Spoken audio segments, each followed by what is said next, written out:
So, naara ta sir ang ako ang entry sa CAD exam. So, nara sa nahuman ako anang uban mga walls, mga dimensions. Karon na nakuan lang ko ana nakalimot ko og record. Karon diya ta sa mga sa second floor. Ang akong kuan sa second floor kay ako nang gidesignan. Muna ni karon. So, mao na siya sir. Lantawan na lang ng akong time lapse sir.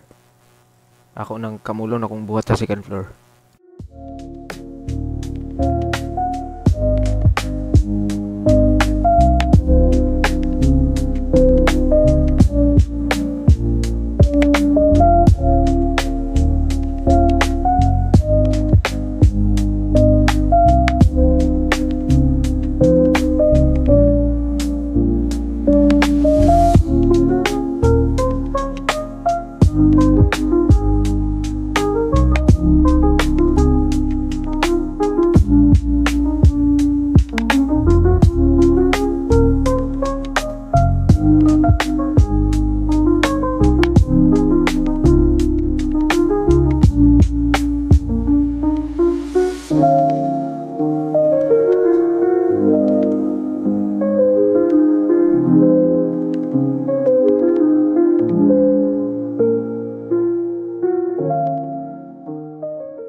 So, karon na human naman kog design sa akong second floor ug sa first floor.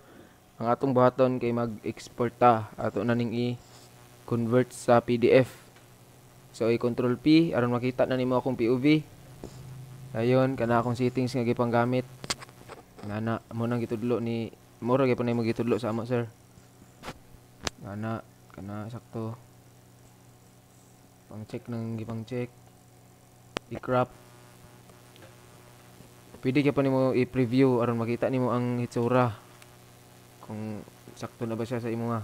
So kung okay na, pwede na nimo okay para ma-save. So mao ra to. So pag isave pa to nimong isa, utrohon ka pa nimo, katuray mo i-crop. So mao ra to sir. Salamat. Thank you.